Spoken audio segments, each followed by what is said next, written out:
Letting Swift River Go by Jane Yolen. The Quabbin Reservoir is near my house, one of the largest bodies of fresh water in New England. It is a lovely wilderness, eagles soar overhead and deer mark out their paths. But once it was a low-lying valley called Swift River, surrounded by rugged hills. There were towns in the valley filled with hard-working folks whose parents and grandparents had lived there all their lives. Then, between 1927 and 1946, all the houses and churches and schools, the markers of their lives, were gone forever under the rising waters. The drowning of the Swift River towns to create the Quabbin was not a unique event.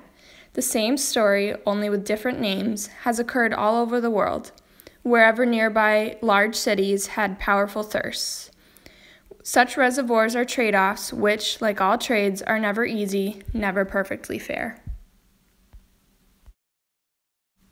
When I was 6 years old, the world seemed a very safe place. The wind whispered comfortably through the long branches of the willow by my bedroom window. Mama let me walk to school all alone, along the winding blacktop, past the old stone mill, past the Grange Hall, past our church, not even meeting up with Georgie Warren or Nancy Vaughn till the crossroads.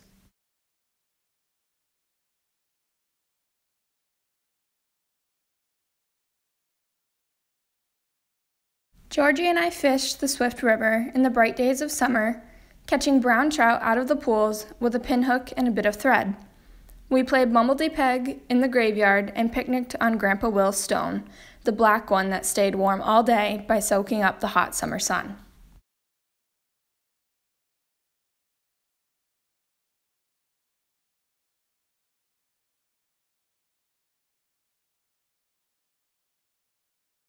And many a summer night, I slept out under the backyard maples with Nancy Vaughn. We'd listen to the trains starting and stopping along Rabbit Run, their long whistles lowing into the dark, startling the screech owl off its perch on the great elm. Lying there, looking up at the lengthening shadows of trees, we'd see the fireflies winking on and off and on. One night, Nancy Vaughn and her cousin Sarah from the city brought 3 mason jars to my house. We caught fireflies in them, holding our hands over the open tops. Mama came out to watch. She shook her head. "You have to let them go, Sally Jane," she said to me. So I did. In the deep winter, Papa harvested ice from Greenwich Lake, and Mama kept a stove going in the house all day and all night. I slept under 3 eiderdowns and Grandma's quilt.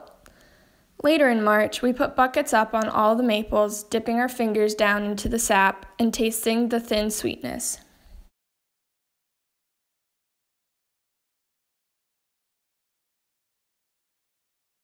But then everything began to change. The men went to the Grange Hall time after time after time. The women too. Only nobody asked us kids. They all listened to men from Boston because the city of Boston, 60 miles away, needed lots of water. Boston had what Papa called a mighty long thirst, and no water to quench it. We had water here in the valley, good water, clear water, clean water, cold water, running between the low hills. We could trade water for money, or water for new houses, or water for a better way of life. So it was voted in Boston to drown our towns that the people in the city might drink.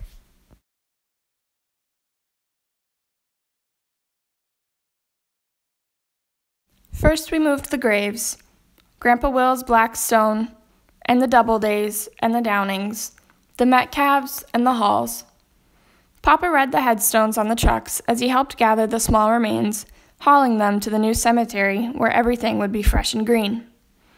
Sometimes all the men found were buttons or teeth or a few thin bones. Papa said they left the Indians where they lay. No one wanted to bother with them, but I thought it right they remain in sacred ground. The black flies were fierce, Papa said, fierce. He had bites under his eyes, swollen like tears. Then the governor sent his woodpeckers to clear the scrub and brush, to cut down all the trees, the maples and elms, the willows and sycamores, and the great spreading oaks. They were stacked like drinking straws along the roads, then hauled away.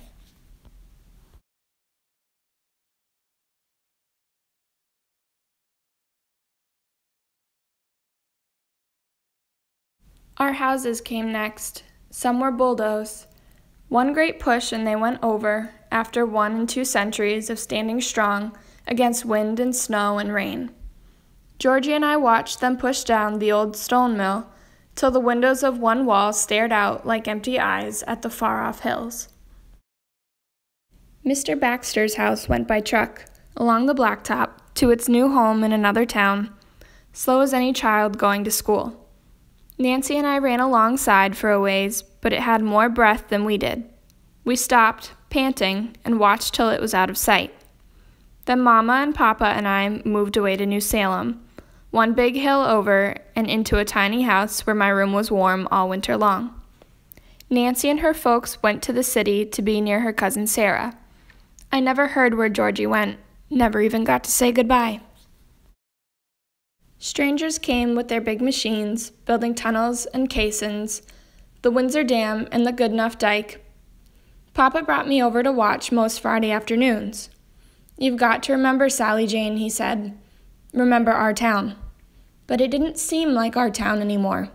There were no trees, no bushes, no gardens, no fences, no houses, no churches, no barns, no halls. Just a long gray wilderness, just a hole between the hills. The waters from the dammed rivers moved in slowly and silently.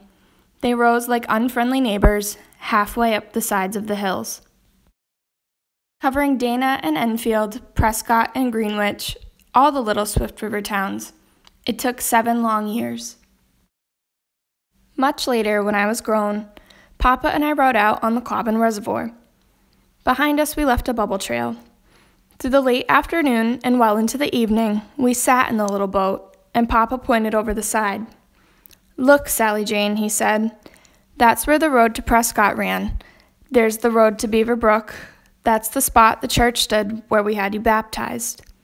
And the school, and the Grange Hall, and the old stone mill. We won't be seeing those again." I looked. I thought I could see the faint outlines, but I could not read the past. Little perch now owned those streets, and bass swam over the country roads. A rainbow trout leaped after a fly, and the water rings rippled through my father's careful mapping. When it got dark, the stars came out, reflecting in the water, winking on and off and on like fireflies. I leaned over the side of the boat and caught the starry water in my cupped hands. For a moment I remembered the wind through the willow, the trains whistling on Rabbit Run, the crossroads where I had met Georgie Warren and Nancy Vaughn. Gone, all gone under the waters. Then I heard my mother's voice coming to me over the drowned ears.